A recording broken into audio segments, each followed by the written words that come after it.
and welcome, I'm your Code Monkey. So here's an interesting question.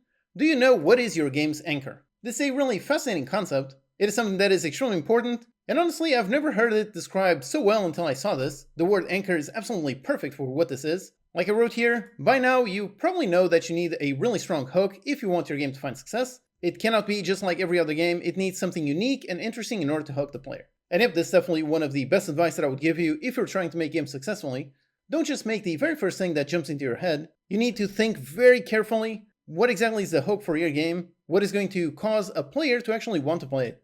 If you just make yet another Flappy Bird clone, there's really no hook. I mean, Flappy Bird already exists, lots of clones already exist, so if you make the same thing, there's really no hook to it. But if you make Flappy Bird with guns, okay, that could be an interesting hook. That's basically how Palworld found an insane amount of success. It was described as Pokemon with guns, so right away over there you have an excellent hook. If you want to learn how to make great game hooks, then I highly recommend you watch this video. It's by Ryan Clark, developer behind Brace Yourself Games. They made a lot of very successful games, so he definitely knows what he's talking about. If you haven't seen this video, I highly recommend you go give it a look. So yep, you need a hook, however, you also need some familiarity. If the game is too unique, then players will likely be confused or just not understand what you're trying to do, so you need to find a balance between making your game familiar and unique at the same time. There's always one thing that a lot of indie devs have a lot of trouble understanding. This is very tricky. Some devs think, okay, I need to make my game insanely unique, and if I do, I will find tons of success, but that is really not the case. I mean, you can do it. You can sometimes make a game that is so unique, so special, that there's literally nothing else like it, and you can find tons of success. However, the more likely scenario is you try making something insanely unique, and nobody actually understands how the game is meant to work, so even if the game is really great, it is way too unique, way too different, and most people don't give it a chance. So that is always the balance you have to do. You need a hook, something unique, but you also need a bunch of familiarity so players know basically what to expect. That is why the description of one game but with something else, that is usually a really great description. So Palworld, Pokemon but with guns. So if you like Pokemon, if you like catching monsters, if you like that core gameplay loop, yep, you've got basically 80% of the exact same game over here, but then you've got that 20% of unique. Pokemon doesn't have any combat kind of like this, doesn't have any guns. So this game provides a lot of familiarity and a nice, interesting, unique hook. So here I wrote, I just came across this excellent post by Steam marketing expert Chris Zukowski, where he made up a really excellent term, anchor. Games have hooks and anchors. The hook is the unique selling point, while the anchor is the familiar part that gets players to try out the game. And yep, this was a really excellent article. I probably read this back when it came out, back in 2019, since I've been following his newsletter for about 8 years now. But I just came across it again, and yep, I absolutely love this term, anchor. By the way, if you don't know anything about Chris, you can go ahead and watch the various videos that I made with him. Here he talks a lot about Steam game marketing, so if you're trying to make a Steam game, you absolutely need to know about marketing. And if you want to gain a ton of knowledge, then I highly recommend you go through all these videos. In there he explains a ton of stuff so you can get a ton of knowledge for free. Alternatively, if you want to get all that knowledge condensed in just one place, you can go ahead and pick up his wishlist and visibility masterclass. Check it out, we'll link in the description. So Chris mentions there are various types of anchors. So basically you got friends or word of mouth. This is usually a super powerful anchor. So basically someone tells you, okay, this game is really interesting, it's really unique. And if it's just like that, chances are you're going to think it's way too unique, it's not worth a try. But if a friend that you know, someone that you trust, tells you, okay, this is really interesting, really unique, trust me, you have to play it, then that is going to be a really strong signal. Most people will take that as a very important recommendation. If a friend tells them to go play this game, they will likely go play that game. Then influencer is kind of a similar thing.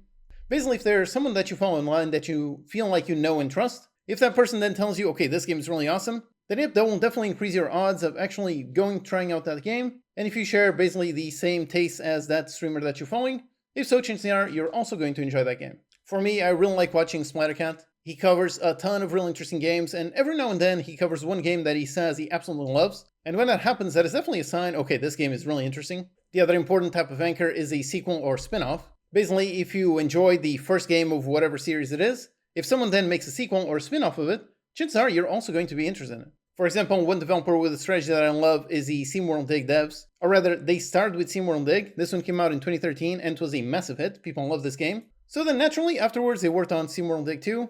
This one was also a mega hit. Since people already knew that they liked the original, then yep, they already knew they were going to like this one. It was basically the original expanded in a bunch more ways. And then as a spin-off, SteamWorld Heist. So basically using the exact same world, but in this case, it's a completely different game. So it shares the same core DNA, but in terms of gameplay, something completely different. But since players already enjoy the core world theme to it, because that, they gave this game a try. Whereas if this one was not named SteamWorld Heist, if it was just another side-scrolling shooting strategy game, if so, chances are it would not have done as well. Recently, they also made SteamWorld Build. So again, same concept, same ideas, same IP, same world, but completely different gameplay. A lot of indie devs actually don't tend to do sequels. A lot of indie devs tend to do basically one game that makes something completely different, and that can work. I mean, that is probably more creatively satisfying for a bunch of people. But if you want a more low-risk thing, if your first game was already a huge hit, then going for something that is just like but expanded upon in a different way, so basically a sequel, that can usually be a great strategy that might have less risk. So if you're trying to make it as a professional indie game developer, then less risk and higher chances of success, that sounds like a great deal.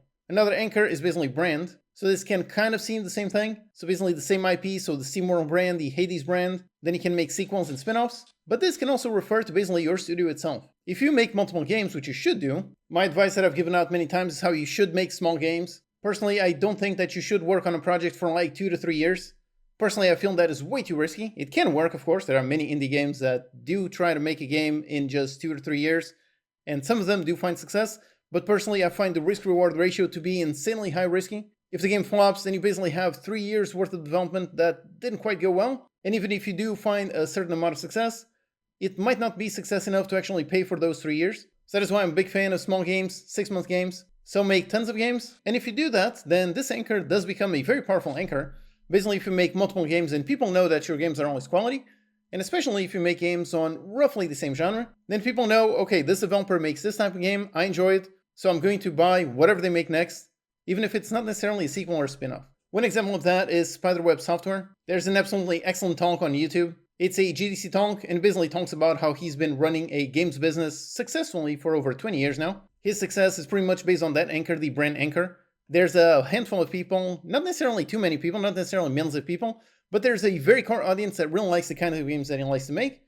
So he basically just keeps making games for that audience, and with that he has found a lot of success over the course of over 20 years. This talk talks a lot about basically being insanely efficient, so we're using tons of assets, tons of things, so every time that he makes a brand new game, he does not start completely from scratch, because again, he's focusing specifically on making one specific genre. In this specific case, he makes top-down RPG games. He has that one genre, he has players that enjoy that one genre, and those players do trust him because he has made literally tons and tons of games. So because he has cultivated a very good brand amongst players, because that he can basically continue making games, those games will continue to sell to that audience, and because of that brand, he will likely continue to find success for many, many years. The other types of anchors are awards. So this one, even Chris himself mentions how this is not necessarily a big one, but still, it's one of those nice to have. Basically, if you win the IGF awards, that can be a nice thing. You can add it onto your Steam page, and players might see a bunch of those awards on the side, and sure, that might seem nice. This is definitely one of those that is not necessarily going to be a big mover, but still, it's a nice bonus. So if you win some awards, definitely showcase those awards, talk about them,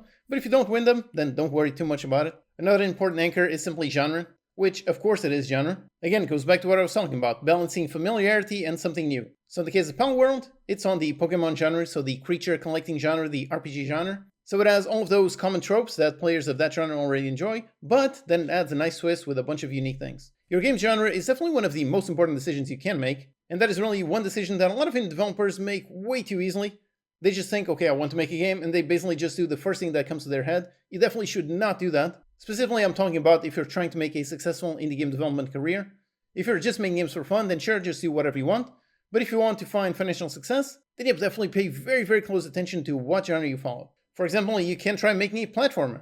That is a valid genre, but it is a very, very tough genre. If you make it, then sure, you could make the next Hollow Knight, but it is highly, highly unlikely for that to happen. Basically, if you try making a platformer, if you try that, then you're basically intentionally stacking the deck against you. Whereas if you're trying to make some kind of factory automation game, that is a very hot genre nowadays. So if you go for that one, chances are you're going to have easier time finding success than if you go for an insanely crowded genre. And the last anchor is simply IP. So yep, this one can sometimes help. Again, it kind of goes back to the same thing about brand, sequel, and spin-off. So basically that familiarity.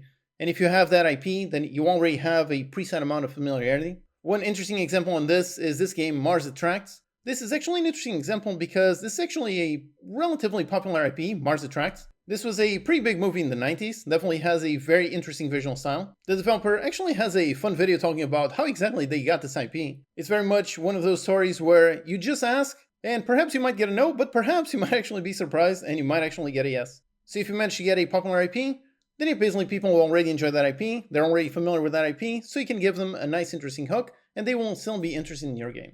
So yep, definitely read the full article for more detail on all of these. If you combine a great anchor with a great hook, you will find massive success. So yep, here's the article, and I really recommend you go read through this. Even though this was written in 2019, it is still absolutely applicable nowadays. Here he even has examples of anchors, and specifically real anchors, so actual real quotes, so you can see how these anchors actually apply in real life. And like I mentioned, if you want to learn more about C marketing, go check out the videos I did with Chris. You have hours of excellent knowledge there, and if you want to learn even further, I recommend you follow his newsletter. I've been reading it myself for many years. So yep, I've learned a lot by reading his newsletter pretty much since 2018. So I highly recommend, so check out the link in the description. You can go ahead and watch all the videos that I did with Chris, or you can pick up his courses, or you can just follow his free newsletter. Then here, I really love this article. I love the word anchor and how it pairs perfectly with hook. If you want to find success with your games, you really need both to be excellent. If you're working on a game but have not thought about what exactly is your game-specific anchor and hook, then spend some time to figure it out right now. Having clarity on your anchor and hook can really help you market your game better. Yep, this is definitely something that I highly recommend you go do. If you're working on a game right now and you have not specifically thought about this, then definitely take some time to analyze it. If you know what is your game-specific anchor and hook, that makes your marketing much easier. If you know what is a unique selling point, you can write all of your marketing copy in a way that actually enhances that hook, and at the same time also highlights the anchor, so players know, okay, this game has this part that is familiar, this part that is unique, that sounds just like what I like, so I'm going to buy it. I first wrote about this article in my Game Dev Report newsletter. This is what I write every single week with the latest game dev news and interesting articles that I come across every week. Every Sunday you can get it sent to your inbox, and they are usually both entertaining and educational. Sign up for free with the link in the description. Alright, so thanks for watching, and I'll see you next time.